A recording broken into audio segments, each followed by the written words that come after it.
तो एपिसोड 8 की शुरुआत वहीं से होती है जहां से पिछला एपिसोड खत्म होता है। पिछले एपिसोड के एंड में हमने देखा था जो शायन है ना किसी बंदे को आवाज लगाता है, कहता है कि हाँ भाई अब तू सामने आ सकता है और पैन वाई से अपना बदला ले सकता है। तभी पीछे से एक हट्टा खट्टा ना पूरा लंबा चौड़ा पूरा आता है, एक शर्टलेस बंदा जो कि टकला एकदम जॉनी सिंह जैसा। और वो आता ही ना जो पैन वाई है ना समझ जाता है, पहचान जाता है कि अरे भाई ये तो टकला है, इसको मैं जानता हूँ। इसको ना लोग ना माउंटेन स्प्लिटर कहा जाता है, मतलब एक ऐसा बंदा जो कि पूरे माउंटेन को भी फाड़ के रख सकता है। लेकिन भाई मैंने इसके फाड़ के रख दी थी, मैंने इसको डैमेज करके इसको छोड़ दिया था। और वो बंदा आता है पैन वाई के पास, लेकिन पैन वाई कुछ नहीं करता। सबसे पहले पैन वाई का घर को पकड़ता है और पूरे अपने घर को ना अपने दोनों हाथों से ना तोड़ के रख देता है। जो देखने में ना शायन भी हैरान होता है, सोचता है कि हाँ भाई सच में टकले के अंदर ना सच में ढेर सारी पावर है। ऐसे नहीं लोग इसे माउंटेन स्प्लिटर बोलते हैं। इसने अपने हाथों से भाई पूरे घर को तोड़ के रख दिया, तो पहाड़ को तो ऑफकोर्स तोड़ के रख सकता है। तभी पैन वाई है ना शायन को बोलता है साले देख यार तूने मतलब यहाँ पे मेरे एक दुश्मन को लेकर आ गया, लेकिन भाई दुनिया भर में मेरे ढेर सारे दुश्मन थे, सच बता दे और कितने सारे मेरे दुश्मन को लेकर आया है। तभी एक एक करके जितने भी उसके दुश्मन रहते ना सामने आने लगते। एक बंदा बोलता है भाई याद है ना 2 साल पहले तूने मेरे से बदला लिया था, मेरे से लड़ाई की थी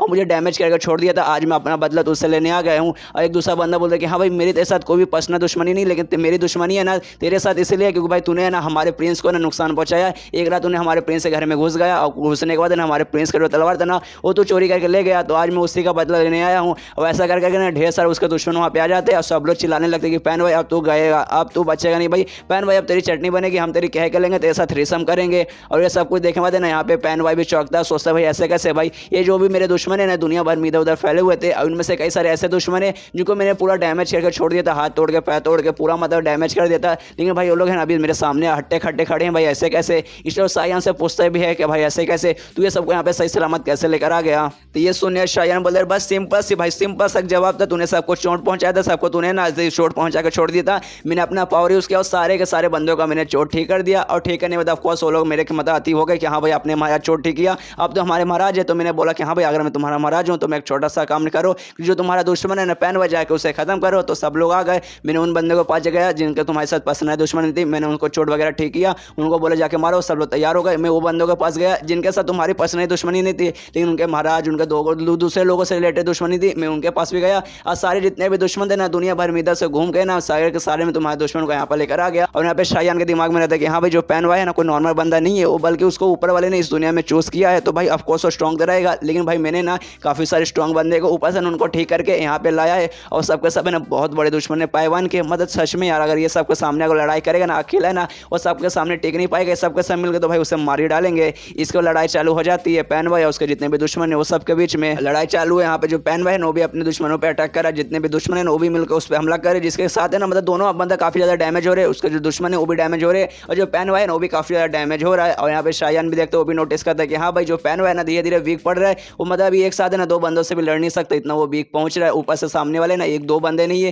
वो लोग लगभग 10 या 15 बंदे। तो ऑफकोर्स जो मतलब ये जो लड़ाई है ना बहुत ही जल्दी खत्म होगा, इसमें मैं ही जीतूंगा, मतलब उसके दुश्मन जीतेंगे। जो पैन वाई है ना एंड में पक्का मर जाएगा। और उसका चोट वगैरह मैं देख सकता हूँ, जो पैन वाई का चोट है ना सच में बहुत ज्यादा बढ़ते जा रहा है, बहुत बोले तो बहुत ज्यादा बढ़ते जा रहा है, वो बहुत ही जल्दी उसकी मौत होने वाली है। और यहाँ पे अपने फ्यूज सिस्टम में देखने लगता है, सोचता है कि हाँ भाई चलो फाइनली उसकी मौत हो जाएगी, फिर मिशन है ना खत्म हो जाएगा। मिशन खत्म होगा तो मुझे टेक्निक वगैरह मिल जाएगा, फिर इस दुनिया से निकल के ना मैं दूसरे यूनिवर्स में भी जा सकता हूँ। तभी अपने सिस्टम में नोटिस करता है कि हाँ भाई उसके पास ना लगभग 25 ओरिजिन पॉइंट हो चुके हैं, तो उसका जो वो टेक्निक है ना फिंगर ऑफ निर्वाणा उसको अपडेट करने की कोशिश करते हैं। पिछले जब उसने कोशिश किया था अपडेट करने का 15 पॉइंट से, तब 15 पॉइंट से नहीं हुआ, तो उसको लगा कि हाँ भाई 15 से नहीं होगा 25 से होगा। लेकिन भाई 25 से ट्राई मारता तो देखते हैं कि भाई 25 से भी नहीं हो रहा, तो थोड़ा सा सैड हो जाता है, सोचता है भाई यार मुझे लगा 25 में हो जाएगा, लेकिन भाई 25 में हुआ है नहीं, कोई बात नहीं यार अभी नहीं हो रहा बाद में होगा, अभी मेरे पास बहुत ज़्यादा टाइम है। और बहुत ज़्यादा खुश है कि हाँ भाई अभी मेरे पास बहुत ज़्यादा टाइम है, ये दुनिया जो मेरा मिशन है ना पैन वाई को मारने वाला वो मिशन पूरा हो जाएगा, इसके बाद से मैं इस दुनिया में निकल सकता हूँ। इस दुनिया से निकलूंगा दूसरे यूनिवर्स में जाऊँगा, दूसरे से तीसरे में जाऊँगा, तीसरे से चौथे में जाऊँगा, मतलब इस यूनिवर्स से दूसरे यूनिवर्स में खाली मैं ट्रैवल करता रहूँगा। और हर यूनिवर्स में जाने के बाद वहाँ से ना कमाल का स्किल, कमाल का टेक्निक, कमाल का कल्टिवेशन मटेरियल आर्ट में सीखूंगा और धीरे धीरे ना उसको स्किल को ऑब्टेन करूंगा, अपने सिस्टम में ढेर सारे ओरिजिन पॉइंट जमा करूंगा, मतलब सारे यूनिवर्स में जाऊंगा, वहाँ के लोगों को परेशान करूंगा, सबको गुस्सा दिलाऊंगा, ओरिजिन पॉइंट जमा करूंगा और उससे अपने जो भी स्किल वगैरह मैं सीखूंगा ना उसको अपडेट करके ना हायर लेवल पर पहुंचाऊंगा। और सब कुछ करने के बाद अपने मेन दुनिया में मतलब क्यून वाली दुनिया में जाऊंगा, क्यून से बदला लूंगा और उसका पूरा जो ग्रुप है ना पूरे ग्रुप से मैं बदला लूंगा। मतलब मस्त प्लान यार, पूरा इंतजाम हो गया, बस ये मिशन कंप्लीट होने का मुझे देर है। और तभी सामने ध्यान देता है कि हाँ भाई जो पैन वाई है जो अपने दुश्मन के साथ लड़ रहा है उसकी हालत बहुत ज़्यादा खराब हो चुकी है, वो ऑलमोस्ट अधमरा हो चुका है, अब वो लड़ भी नहीं सकता। और यहाँ पे जो पैन वाई है वो भी हैरान होता है, सोचता भाई ऐसे कैसे, मैं कोई नॉर्मल बंदा नहीं हूँ, मैं एक ऐसा बंदा हूँ जिसे ऊपर वाले ने चूज़ किया है। और यहाँ तक कि भाई मैं यहाँ पे सामने आ गया, मेरे सामने कोई भी टिक नहीं पाया, लेकिन भाई ऐसे कैसे, आज के दिन ऐसा कैसे हो रहा है, मैं हार नहीं सकता। इसके वजह शायन है ना वो पैन वाई से कहता है देख यार तुझे ऊपर वाले ने चूज़ किया है या फिर नीचे वाले ने चूज़ किया, मुझे उससे कोई फर्क नहीं पड़ता, लेकिन भाई आज तू मारा जा चुका है, अब तुम मरने वाला है, तुझे मैं अपने हाथों से मारूंगा, तो भाई मरने से पहले कोई आखिरी शब्द बोलना चाहेगा क्या? ये सुनने बाद जो पैन भाई ना चिल्लाते हुए कहता है, अबे साले मदर शायन,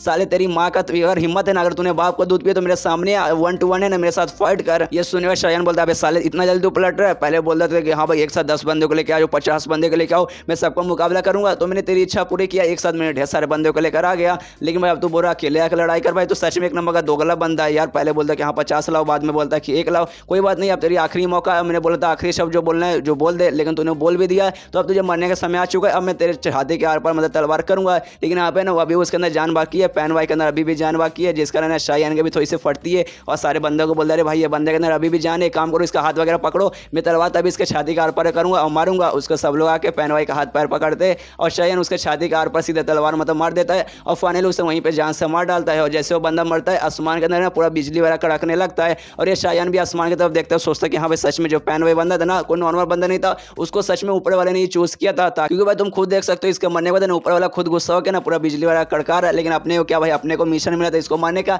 अपने मिशन पूरा कर दिया, अपने को अब कोई भी टेंशन नहीं है। और तब उसका सिस्टम लिख के आता, कंग्रेचुलेशन आपने मिशन पूरा पार कर लिया है, अब आपका मिशन पूरा हो गया, जिसके बदले आपको ना 70 ओरिजिन पॉइंट मिले हैं। ये देखे मतलब नहीं, ये खुश हो जाता है, शायन खुश हो जाता है, सोचता है भाई सच में मुझे 70 मतलब ओरिजिन पॉइंट मिले, मुझे लगा भाई मिशन पूरा हो जाएगा तो मैं इस दुनिया से निकल कर दूसरे यूनिवर्स में जा सकता हूँ, मुझे नहीं लगता भाई ओरिजिन पॉइंट भी मिलेगा, लेकिन भाई 70 मिल गया भाई, ये बहुत बड़ी बात है, मुझे बहुत ज़्यादा खुशी हो रही है, मतलब सच में ज़्यादा कमाल का है। और तब उसका सिस्टम में लिख के आता कि हाँ आपका मिशन इस दुनिया में पूरा हो चुका है, तो वो अपने मेन वर्ल्ड में वापस जा रहे, जो देखे मतलब शायन एकदम चौंक जाता है, सोचता भाई ऐसे कैसे भाई, मुझे लगा मिशन पूरा होगा तो मैं अपने मन से नहीं इस यूनिवर्स से दूसरी यूनिवर्स में जा सकता हूँ, फिर अपने मेन वर्ल्ड में जा सकता हूँ, लेकिन ये तो भाई मुझे जबरदस्ती वापस भेज रहा है, भाई ये तो गलत बात है। और उसको धीरे धीरे करके ना उसका बॉडी वापस मेन वर्ल्ड में भेजने लगता है, और इसका दिमाग खराब होने लगता है कि भाई ऐसे कैसे भाई, तूने मुझे धोखा दिया, मैंने क्या क्या सोचा था भाई, इस यूनिवर्स से दूसरे यूनिवर्स में जाऊँगा, वहाँ जाऊँगा वहाँ जाऊँगा, अलग अलग टेक्निक अलग अलग है ना स्किल वगैरह सीखूंगा, उसको अपडेट करूँगा और बाद में फिर मेन वर्ल्ड में आकर बदला लूँगा, लेकिन भाई ये तो जबरदस्ती वापस मुझे अपने मेन वर्ल्ड में भेजे। अबे साले सिस्टम तूने मुझे धोखा दिया, मिल भाई तुझे मैं कभी छोड़ूंगा नहीं, लेकिन भाई तू कहाँ मिलेगा भाई, तू तो इंसान भी नहीं है। उसके जो शायन है ना अपने मेन वर्ल्ड में यानी क्वीन के वर्ल्ड में वापस आ जाता है, और वहीं पर उसकी आँख खुलती है जहाँ से वो पहुंचा था उस दुनिया में, मतलब उस स्ट्रिंग के अंदर सामने जहाँ मूर्ति से आती वो गया था, यहाँ पे इसकी आँख खुलती है, देखते कि हाँ भाई चल रहा लगता है मैं मेन वर्ल्ड में वापस आ चुका हूँ, और मेरा आत्मा सच में यहाँ से वहाँ ट्रांसफर हुआ था, मेरी बॉडी है ना यहीं पे थी मरी पड़ी थी मेरी बॉडी, खाली मेरा आत्मा है ना उस दुनिया के शायन का बॉडी के अंदर गया था। और तभी है ना उसका बाहर से आवाज़ सुनाई देती है, मतलब स्ट्रिंग के बाहर से आवाज़ सुनाई देती है, जहाँ पे कई सारे बंदे ना ग्रुप के लीडर को समझा रहे कि हाँ देखो शायन को जो बंदा था ना जो क्वीन का पति था, जो असल में उसका पति नहीं बल्कि उसका एक खिलौना था जिसको खाली यूज़ करती थी, वो है ना इसके अंदर घुस चुका है, तो आप है ना उसको सजा देना पड़ेगा, क्योंकि भाई वो बाहर का बंदा है, यहाँ पे खाली लीडर जा सकते हैं, मतलब खाली आप जा सकते हैं, वो बंदा गया है तो आपको ना उसे पक्का ना जान से मारना पड़ेगा, आपको उसे ना मौत सजाए मौत देनी पड़ेगी। ये सुनने को ना मतलब ये सारी बातें नहीं, ये अंदर से ये भी सुन रहा है, शायन भी सुन रहा है, और समझ आता है कि हाँ भाई जब मतलब इस दुनिया से मैं दूसरे यूनिवर्स में गया था ना, उस समय का जो टाइम है ना थोड़ा बहुत कम टाइम था, मतलब जैसे मैं यहाँ अंदर आया था वहाँ गया, वहाँ तो भाई मैं 1 महीने रुक के वापस आ रहा हूँ, लेकिन यहाँ पे उसी समय मतलब उसी टाइम में मैं वापस आ गया हूँ जिस समय में वहाँ गया था। अगर बाई चांस अगर वहाँ पे 1 महीने रुका और यहाँ पे भी 1 महीना हो जाता तो वो अंदर आती, अगर मैं ऐसे जान से मार के चल जाती, अच्छा हुआ भाई ये टाइम वगैरह ना सब कुछ मैनेज हो गया, बना आज मेरी पक्का मौत हो जाती। और तभी बाहर से आवाज आती है, जो ग्रुप की लीडर रहती है ना वो बोलती है अच्छा ठीक है मैं अंदर जा रही हूँ, वो अंदर जो भी बंदा घुसा है उसे पक्का सजाए मौत मिलेगी,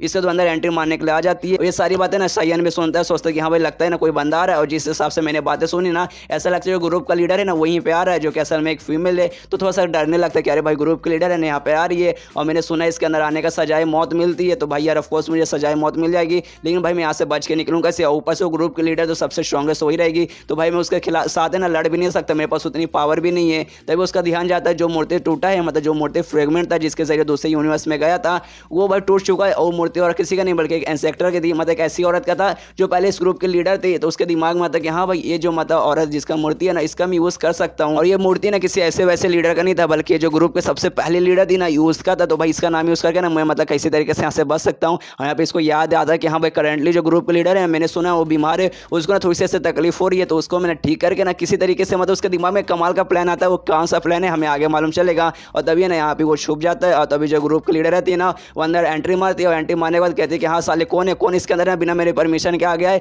जो भी आया है उसको अब सजाए मौत मिलेगी। तब उसका ध्यान जाता है कि हाँ भाई जो सबसे पहले ग्रुप के जो लीडर का जो मूर्ति था ना उसे वो भी किसी ने तोड़ दिया है, जिसके पास से और गुस्से में आ जाती है और चिल्लाती है कौन है साला है, किसने हमारी सबसे पहले ग्रुप के जो लीडर थे उसकी मूर्ति तोड़ी, अब तो मैं उसको पक्का मार के रहूंगी, अपने हाथों से मारूंगी। और तभी ग्रुप का जो लीडर है उसको पीछे से आवाज आती है, कहते हुए कौन है, किसने मुझे जगा दिया, इसलिए वो भी पीछे मुड़ के देखती है भाई पीछे कौन है, तो पीछे और कोई नहीं बल्कि शायन रहता है, लेकिन शायन यहाँ पे एक्टिंग कर रहा है, वो ऐसा एक्टिंग कर रहा है जो मूर्ति है ना जो मतलब पहले ग्रुप की जो लीडर की जो मूर्ति है ना उसका आत्मा है ना इसके अंदर आ चुका है, और ये कहता है कि अरे यार मैं शायलून हूँ, मतलब इस ग्रुप की सबसे पहली मैं लीडर हूँ और मैं तुम्हें देख के बता सकती हूँ करंटली ना तुम इस ग्रुप के लीडर हो, लेकिन भाई तुम्हारे अंदर देख के मुझे मालूम चल रहा है तुम्हारा अंडर का जो पावर है ना पूरी तरीके से वीक हो चुका है, पूरी तरीके से वो टूट चुका है। तुम पहले जैसी मतलब स्ट्रॉन्ग नहीं रही हो और पूरा डिटेल में बताने लगते कि हाँ भाई तुम्हारा जो इंटरनल पावर है ना वो बहुत ज़्यादा वीक हो चुका है। इंटरनल मतलब हर बंदे के अंदर है ना लगभग 12 मेरिडियन रहते हैं और तुम्हारे अंदर भी है, लेकिन 12 में से ना 2 है ना कंप्लीटली डैमेज हो चुके हैं। और मैं देख सकता हूँ तुम कितना भी प्रैक्टिस करो, कितना भी कल्टिवेशन का प्रैक्टिस करो, तुम्हारा जो पावर है ना वो स्ट्रॉन्ग होने के बदले ना वीक हो जा रहा है, क्योंकि तो पूरी तरीके से तुम इंटरनली डैमेज हो। जब तक इंटरनल पावर ठीक नहीं होता ऑफकोर्स तुम स्ट्रॉन्ग नहीं बन पाओगी। ये सुनने के बाद ना ग्रुप लीडर सोचते अरे भैया तो वही बंदा ना जो कि चोरी चुपके से चुपचाप यहाँ पर आ गया था, लेकिन भैया ऐसी एक्टिंग क्यों कर रहा है, इससे क्या लगता है भैया ऐसी अगर एक्टिंग करेगा तो मैं इसके मतलब जाल में आ जाऊंगी। और मुझे लगा कि हाँ भाई सच में हमारी जो पहली ग्रुप की लीडर थी वो उसके अंदर आत्मा मतलब इसके अंदर आत्मा आ चुकी है, मतलब मुझे इतना पागल समझ के रखा है क्या। लेकिन भाई जो भी डिटेल में बता रहा है ना कि हाँ भाई मुझे ऐसा ऐसा हुआ, मेरा यहाँ यहाँ चोट लगा है, ये सब कुछ सही बता रहा है, लेकिन भाई इसको ऐसा कैसे मालूम चला भाई क्या सच में इसके अंदर जो पहली ग्रुप की लीडर थी शायूल वो कहीं वो सच में तो इसके अंदर तो नहीं आ चुकी है, क्योंकि भाई उनको शायद डिटेल में मालूम है, क्योंकि भाई इसके बारे में किसी को भी डिटेल में नहीं मालूम। और तभी यहाँ पे शायन कहते हैं कि हाँ मुझे मालूम है तुम्हारे अंदर ऐसा ऐसा चोट लगा है, लेकिन उससे मैं ठीक कर सकती हूँ। मेरे पास एक टेक्निक है जिसे कहा जाता है फिंगर ऑफ निर्वाणा, और फिंगर ऑफ निर्वाणा करता है और यही चैप्टर यहीं पे खत्म हो जाता है। तो मिलता है अगले किसी वीडियो में, जब तक के लिए बाय बाय।